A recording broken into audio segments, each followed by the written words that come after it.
Nya mo to at the end of that kuan, at the end of that session, pinaduolin ko niya kay nakadungog lang ko to niya, what the hell am I doing with you young people nga trading water niya, unsa mo nga mga bata pa kay mo standan mo yang gipasabot ba niya. Ako kay kuan palagi ka ng teenager palagi, pinana din ko niya, pinaduol ko niya ko, Dok, if you don't mind me asking, how old are you? Yan na ko niya. Tanawa unsa kag watchinanggo si Doka. Inana din siya. Inana siya pag storya na ko ato. Ana siya nga. Can you keep a secret? Ana sa din ko. Yes, Doc, I can keep a secret. Bago sa itong bags tiguol. Ana tiguol kay. So can I. Inanda si Boto dito ko nakanda. I never got his age that day. Boto dito ba ginanda ya nag kanang siya ni nagpahiyo man tiguwang ya Boto ni ana impact Boto nagsugod ko diha ko nakanda naka-earn ko respect na baga.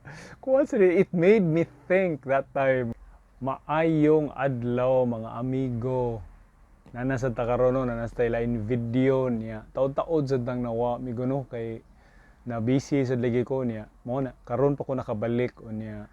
Of course magkuan gyud ang maninguha gyud ko nga kung nanatay oras ako ta makahimo ta ni nga video para makakuan ta ninyo, maghimama ta ninyo mga amigo.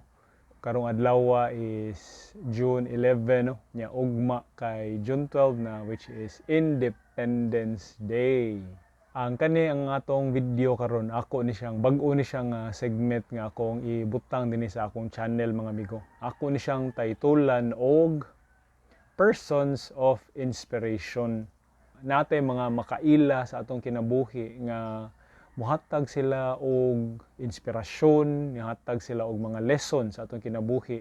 Unya di ta makalimot sa lessons nga ilang nahatag kay kanang impactful siya sa atong kinabuhi. Nihatag siya og lesson nato nga ato ang nakatunan niya. Tungod nila mapasalamaton ta no kay kuan man kanang ni share sila unya nakabenepisyo ta sa ilahang gi-share nga lesson sa ato.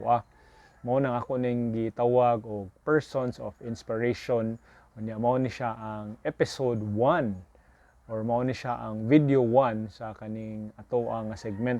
Ang akong i-share karon mga amigo nga Persons of Inspiration is sadly ni pass away na ni siya. Ni pass away ni siya back in October 2017. Nag-consider ko first before o kanang kuan. Ako siyang gi-search sa Google ba. Kay kuan lagi kanang wa ko kay baw exactly kano sa ato siya ni kuan, kano sa ato siya na ni panaw ba nya.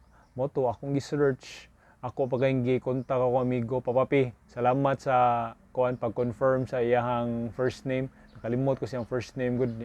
Actually na ako'y duda nga mo niyang first name, but ako lang gi-clarify, akong gi-sure ni ako amigo ni Papapi niya. Mo to ako siyang gi-messaging ko, Papapi unsa kay to first name niya mo to na-confirm nga sakto di akong katong gihuna-huna nga yang first name. Unya mao na ako sa siyang gi-search sa Google kay mao ginawa ko nakalimo wa na ko nakahinumdom kung kano sa atong to siya ni panaw.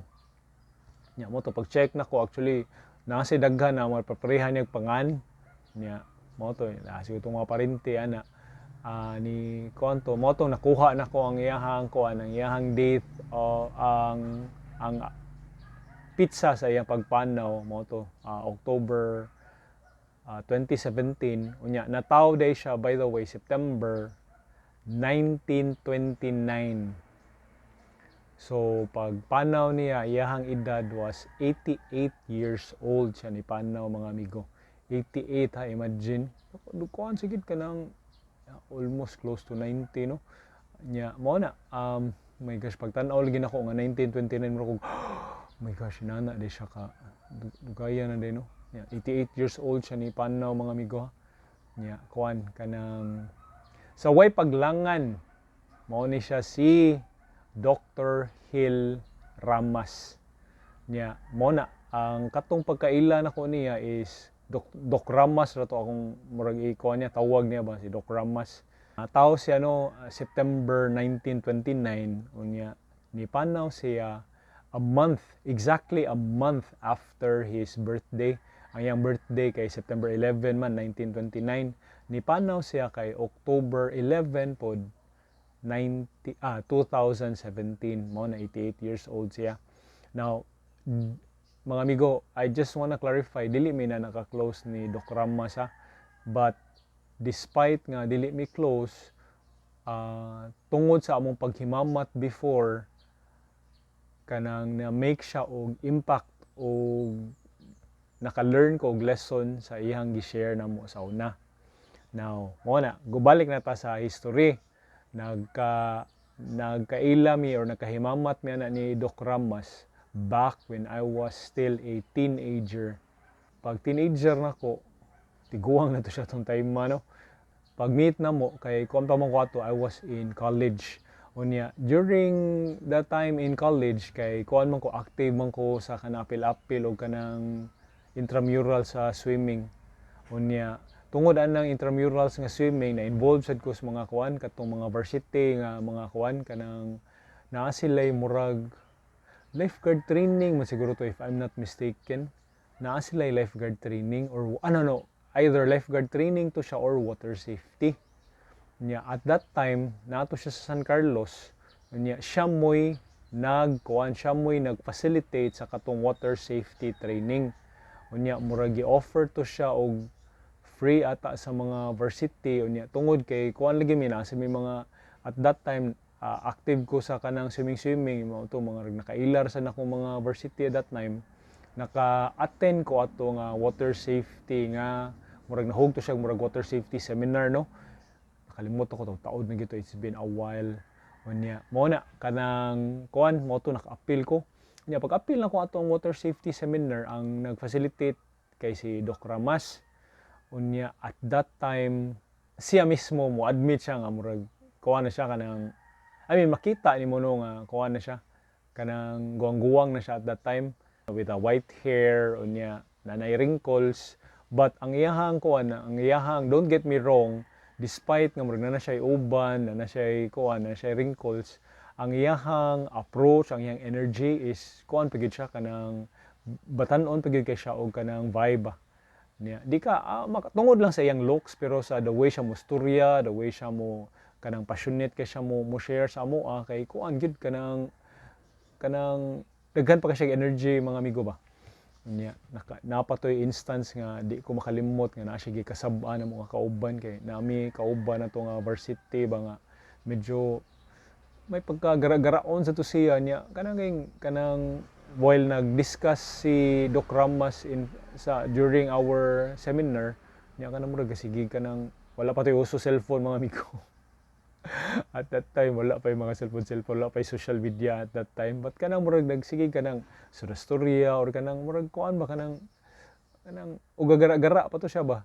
Moto gi kuan siya gi call out gid siya ni Doc Ramas, ingnan siya nga if you're not interested, mag-English man sa to si Doc Ramas. Doc Ramas kani akong kuan. Yeah, mag-English man sa to siya usahay niya. Moto yang gian na nga if you cannot listen to my discussion ana, you get out ana yang gingnan niya mo to murag nahilom sa to sa atong varsity nga gara-garaon kay mo to gi call out sad siya ni Doc Ramas ba. And that time dito to nagsugod nga kana ko kuan gid siya kanang naa gid siya commanding presence ba kay kuan gid siya kanang he was a man of kanang educated man nga kuan sad siya kanang may sad siya mo share ba. Moto nag water safety seminar mi ana kuan dito na ko nakitag signs nga sa iyang commanding presence katong iyang gi-call out tong katong badlungon na mo nga kauban nga varsity. Unya since water safety seminar man ni siya mga amigo, naa sa mi practical. Ang practical na mo was at some point ato mo kuan mi humol mi sa swimming pool. Unya adto mi sa swimming pool mag water threading mi. Ang water threading sa kanang dili familiar with swimming, ang water threading is mo nang kanaging maganaan na ka sa swimming pool, maganaan na maglutaw ka, dili ka nahog siya maglangoy but kanaging steady ra nga mura ra ka ganang ang ulo ang tubig na diri, unya kanang galutaw-lutaw ra ka ba. Pero sa ilaw man na ga water threading na ganaan na ang kamot nya tiil either ga bicycle or ga push up and down na siya. So mo na siya gitawag water threading. Now kung kamao ka mo lang actually chill ra gid ka na siya, wa gyud na yung effort, magana-ana ra na siya, magana-ana. Kung kuan ka kamao. So easy ra gid ka na siyang water trading, at least for me og sa kanang mga swimmers, no. Kanang easy ra gid ka na water trading. Unya, karon ka, guess who joins us sa swimming pool? Si Doc Ramas himself. Dito ko nakaan na ngalo. Ani, kuan si Zero, si Doc Ramos, kay mo join man sa among water trading. Now here's the thing. Easy ra man kay nang water trading, no? But if you are going to do it without hands, so pasabot imo rang tiil ganaan na kapatid-patid, magana ra imong kamot iisa, mag-isa imong kamot ni tiil ra gakuan. Medyo effort na siya mga amigo. Nanay na siya effort, and at that time si Doc Ramas was already old. I mean, I didn't know how old, but moto magkuan water trading niya. Murag I think 5, nakalimot na ko mga amigo ha, but I think 5 minutes nga wa mi no hands ha. Yeah, he was joining us during ang katong murag trading water na mo was pila to 30 minutes siguro. I think 30 minutes, 20 minutes ana niya trading water, so chill ra. Nana, pagkato ng no hands diha na challenging part, but the whole time si Doc Ramas was joining our water trading. Nya kato ng pag 5 minutes nga no hands nag-ana na. Dito na appeal sa ana. Nya naam ko dool niya, no.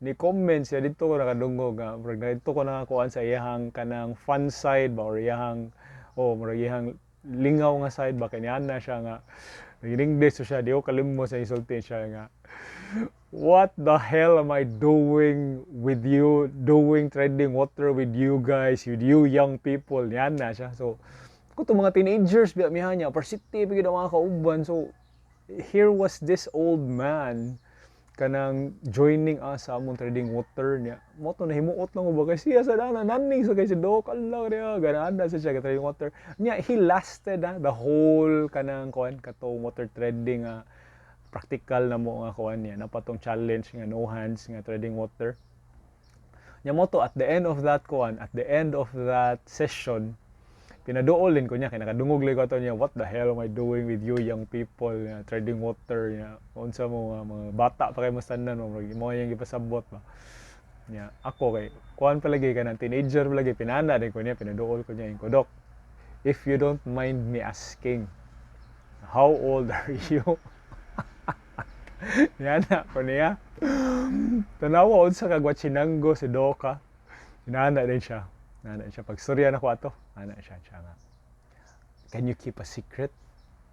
Ana sa din ko. Yes, Doc, I can keep a secret. Bago sa itong bags tigol. Ana tigol kay. So can I. Inanda si Boto dito ko nakanda. I never got his age that day. Boto dito bag inanda ya kanam siya nga ni nagpahiyo man tiguwang ya mo to ni ana. Impact mo to nagsugod ko diha ko naka-earn ko respect na baga. Kuha sa it made me think that time in my teenage mind, in my teenage head, bro. Ulo, can you keep a secret? Yeah. So can I. Yan narasan siya. Yung mo to, dito ko murag nakuan ba nga inana siya nga klase nga tawo nga kuan ba. It makes you think. Unya, mo to na pila ra istorya na human ra to eventually ang amuang kanang water safety nga seminar. Unya, I still see him every now and then sa katong kuan, tiglangoy pa ko sa Abiliana sa una kay he was the I'm not sure if manager ba, but siya mo'y siya mo'y murag officer ato or officer in charge din na sa Abiliana. So igsud nimo back in the day before wala ko kay baw until when siya didto mga amigo but katong time when I was still in college niya madto kog mga Abiliana na I would see him nga na siya dito sa iyang opisina, murag nam siya nahugog office dito sa Abiliana, no. If mulangoy ka, musod ka, moagi ka sa opisina before ka maabot sa swimming pool niya. Moto kung naa si Doc, hi Doc, mo wala man mo respetar lang niya, tagad ana dito. Now ako, I don't know if he remembers me, no, but mo na kuan lang gyud ka kanang I give my respect moagi dito niya. Inana akong respeto ni Doc. Niya, here's the main thing why ako ning gi-share no kay di moadto ta sa atong topic nga katong what made what made him nga ang katong biggest lesson nga ako na learn from Doc Ramas ba. If you see a person back in the day nga katong mga early 2000s mga amigo, if you see nga naay tiguwang maglangoy or naay maglangoy sa udtong tutok, naay maglangoy magsiglangoy diha bisag hinay, si Doc Ramas to. And you know what? He did that for years. Nga maglangoy siya udto maglangoy siya for a distance of 1 kilometer. 1 kilometer, ha? Let that sink in.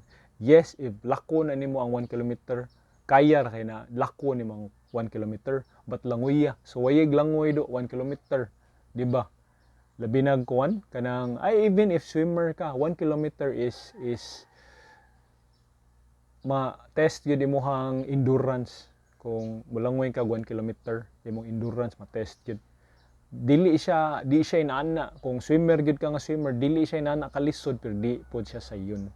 So, kuan gid siya. It puts you there ba nga ma-test yun imong endurance. Unya, this old person, this old man, si Doc Ramas, would do that noon time.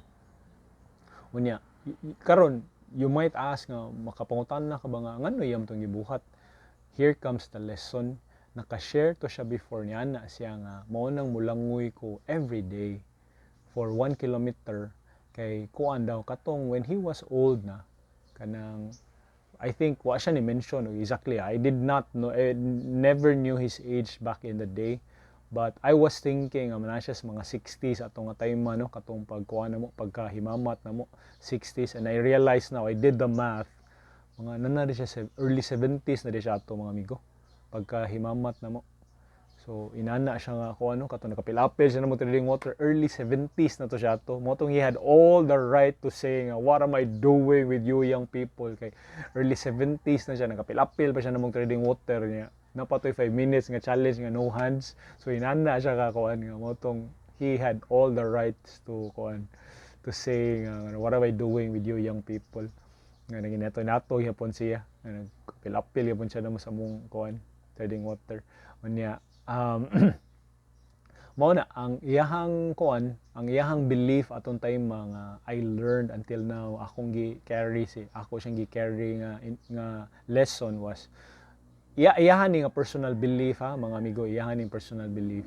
Ang iyaha is katong I mean I'm just doing the numbers sa basic pag 60 niya or pag 65 siguro or pag katiguwang na niya pagka senior citizen siguro niya na siya nga kuan nga he has to do his 1 kilometer swim every day. Kay if makakuan ko no siya, if he can do his 1 kilometer swim that day, kay bawo siya the rest of the day mabuhi pa siya. So inana ang iyahang kuan, inana iyahang belief sa iyang kagalingon. Kuan mo na ang kuan lang sa tuya nga murag I don't know his relationship sa Ginoo no or whatever, but kanang sa iyahang since doctor man siya, so physically speaking lang to iyaha nga kuan nga kung makalangoy siya og 1 kilometer that day kay bawo siya the rest of the day, okay pa mabuhi pa siya. So if di ko no siya wala siya niingon ani, but based on that idea nga if di siya kalangoy, so dili siya assured sa iyang kagalingon nga mabuhi pa siya the rest of the day kay wa man siya nakabuhat sa iyang 1 kilometer swim. So inana to ang kuano, inana akong na kuan learn niya nga impactful kay to siya nga murag mo na you do your physical activity if kanang tiguwang na ka niya mo na that will I mean as a doctor siguro that assured him sa nga kuan pa siya kanang mabuhi pa siya for the rest of the day kay kaya pa man niya ang iyang 1 kilometer swim. Mao man to yang murag giset nga kuan, giset nga mahog og mitrosan sa iyang kinabuhi nga kuan ma-okay pa siya for the rest of the day. Now katong pag 2017 siguro I don't know if he was still swimming no, but I would like to think nga wala na siguro that especially on that day pag October 11. So aware na siya nga that could be his last or gid ko yung idea, wa kay ko ka kuanin taon, wala ko nakabisita katong when I heard of his passing. Pero I'd like to believe nga katong siguro time or if basig na bedridden siya, I don't know. Pero samot na if na bedridden siya before siya nakuan, na admit siguro siya. So samot na nga aware na siya nga kuan dili na siya, wala na siya naka-assure personally sa iyang koligon physically nga mo lungtad pa siya for that day. Kay tungod ato yung belief nga makakuan siya, maka 1 kilometer swim siya sa kuan to assure nga o ma-okay pa siya for that day. So mao lang na akong sharing Miguno. I hope di sad siya kuano, dili siya sad, but ang kuano importante is kanang akong na kuan nato niya is mo na atong naatay mo set ta og goals sa ato ang kinabuhi, sa atong physical nga kuan, sa atong kalawasan nga ma-achieve nga sa atong pagkatao. It gives us assurance kunuhay ba. Of course ang Ginoo ram gyud nakahibawas tong kinabuhi, no, but mo na we did our part. Mura ginana na lang siguro ba nga physically we did our part. So mo na I did my part, so at least that gives me sa ako ang pagkatao nga assurance nga mabuhi pa ako ang adlaw. So siguro one day if kuan I see myself maabot sa duginana, no, kung di ko ka-afford og kuan, wala ko'y access sa swimming pool siya, kaya anam siya access sa swimming pool, kaya tagad naman siya dito yung opisina sa Abiliana that time katong sa swimming pool. It would be running siguro for me, kaya at least makadagan ra ka or makalakaw ra ka bisag asa, dali ra kayo running shoes ra yung kinangan. Pero if na swimming pool, of course, why not swimming pool ta. So ina na at least ako sa nang gi-appeal nga lesson sa akong kinabuhi ba. So karon nga nagkatiguwang na, pohon maabot sad ko na I might practice that as well. So mao lang na atong sharing karong adlaw amigo sa kaning first na to nga edition sa Persons of kanang Inspiration. So kamo naamoy persons of inspiration sa inyong kinabuhi. Unya unsa may ilang na kuan sa inyo na inspire ninyo nga inyo gihapon gida karon. So kadto sa kuha sa pagka kuan pa nin ako, pagka teenager pa nin ako until now guwang na, I still keep it to heart nga sa iyang na make sa akong kinabuhi ba. So Doc Ramas, daghang salamat sa imong gi-share, no, na-share nako. I don't know wa kay di kay ko sure if kaila ka nako, but daghang salamat sa imong na-share sa ako and you've inspired me. Unya may you rest in peace Doc Ramas. Unya mao lang na mga amigo atong sharing. Daghang salamat if ganahan mo ani sa atong video, no, kanang please like mo and subscribe to my YouTube channel para maka-live na ta pohon. Unya interactive na niya siya pohon. Daghang salamat mga amigo, og see you in the next video.